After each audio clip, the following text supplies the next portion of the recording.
Hi guys, ఇవాళ జెప్టోలో మా friend ఒక ఐటెం ఆర్డర్ పెట్టుకుంటే దానికి హోలీ గిఫ్ట్ బాక్స్ యాడ్ అయిందనమాట. సరే ఇంకా ఏమి ఇస్తాడో చూద్దామని వ్యాలెట్లో 75 రూపీస్ ఫ్రీ క్యాష్ ఉంటే అది కూడా యాడ్ చేసి ఆర్డర్ అయితే పెట్టేసాం. 10 మినిట్స్లో డెలివరీ అయితే వచ్చేసిందనమాట. So let's unbox it now. పెద్ద బాక్సే పంపించారు ఫుల్ హోలీ బొమ్మల సెటప్తో. అసలు ఆ బాక్స్లో ఏముంటుందని నేను మా ఫ్రెండ్ అయితే చాలా క్యూరియాసిటీతో ఓపెన్ చేసేసామన్నమాట. సో ఓపెన్ చేసిన తర్వాత ఫస్ట్ మాకు కనిపించింది ఈ వాష్ ప్రూఫ్ బ్యాండేజ్లు. దాని తర్వాత వచ్చింది గరం మసాలా ప్యాకెట్. ఇది ఎందుకు ఇచ్చాడు నాకు ఇప్పటికీ అర్థం కాలేదు. నెక్స్ట్ ఇది విటమిన్ సి బ్రైట్నింగ్ క్రీమ్ అంట, ఇదొకటి ఇచ్చాడు.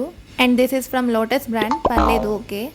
దాని తర్వాత ఈ సాంబార్ పౌడర్ ప్యాకెట్. నెక్స్ట్ ఏమో ఈ బ్రూ ప్యాకెట్ కూడా ఒకటి ఇచ్చారు. ఆఫ్టర్నూన్ సాంబార్ చేసుకొని ఈవినింగ్ కాఫీ తాగమని అనుకుంటా. ఆ కాఫీకి సైడ్ స్నాక్స్ కింద ఈ క్రంచీస్ మిల్లెట్ కోన్స్ అని ఒక ప్యాకెట్ ఇచ్చారు, ఇది కూడా బాగానే ఉంది. నెక్స్ట్ చిన్న సర్ఫ్ ప్యాకెట్ కూడా ఇచ్చారు. హోలీ మొత్తం అయిపోయిన తర్వాత ఆ బట్టలని సర్ఫ్ ప్యాకెట్తో తుక్కోమనేమో. అండ్ లాస్ట్గా ఒక ఈనో ప్యాకెట్ కూడా అయితే ఇచ్చారనమాట, అడ్డమైన గడ్లని తినేసిన తర్వాత ఏమైనా అయితే తాగమని. ఓకే, బాక్స్లో ఐటమ్స్ అన్నీ బాగానే ఉన్నాయి. మరి ఈ హోలీ గిఫ్ట్ బాక్స్ మీకు ఎలా అనిపించిందో కామెంట్ చేసేయండి. అండ్ వీడియో నచ్చితే like, share and subscribe. Thank you for watching.